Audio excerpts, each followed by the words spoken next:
Are you worried about whether your invention can actually be patented? The patent examination process is complex, difficult, and confusing, and so understanding what to expect is essential to surviving the process and actually getting to an issued patent. The first thing to understand is that examination only occurs on non-provisional patent applications. So there's two ways to start out the patent process. One is by filing this formal non-provisional application, which waits in line before it's eventually examined at the United States Patent and Trademark Office.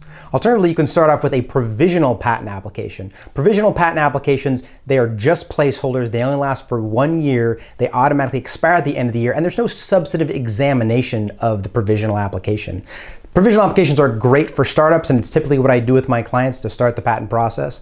But keep in mind, when we talk about examination, it's only talking about non-provisional patent applications. After you file this formal non-provisional application, it just waits in line at the USPTO for 1 to 3 years before examination begins. And the reason why it takes so long is because, well, it's the government. There's a huge backlog of patent applications to be examined, and you're just waiting for yours to come to the top of the pile to get the attention of an examiner. So once your application finally comes up for examination, a patent examiner is going to pick it up and do a prior art search to determine whether what you have claimed is new and non-obvious over the prior art. Now, it's good to think about this examination like a negotiation. Think of it like, say, something like Pawn Stars or American Pickers, where there's haggling to get a deal. And here, what that deal is you're trying to get the broadest claim scope possible in your patent, whereas the examiner has to make sure that what you have claimed is new and non-obvious. Now, that's an important point, is that patents can be broad or narrow. It's not just having a patent or not. You can have a broad patent that covers a lot of different variations,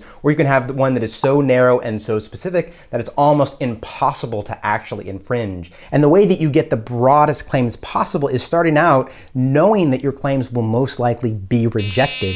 And in this negotiation, you figure out just the bare minimum that you need to get over that hurdle of patentability, but at the same time, maintaining the broadest claim scope possible.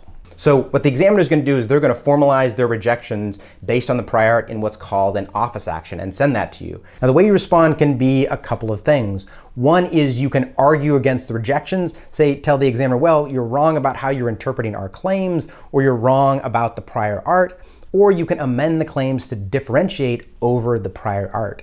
You write this down in a response, send it to the USPTO, and then the examiner will consider this response and determine whether the arguments overcame the rejections or whether the claim amendments overcame the rejections. At the same time, the examiner is always going to do a new prior art search. So especially if you add elements to the claims, the examiner is going to try to see if there's prior art that teaches those things and may form new rejections. And this is not uncommon. A lot of times you'll file a response, the examiner does a new prior art search, formulates new rejections, and sends you another office action. In response to that, maybe you'll amend the claims or do more arguments, send that to the examiner, and then the examiner will do another prior art search or rejigger their rejections and send you another office action. This can go back and forth many, many, many times potentially. Ideally, it doesn't. That can be really expensive, but it's not uncommon for the application to be rejected at least 3 times, sometimes a lot more. Before I get into how an application will actually become an issued patent,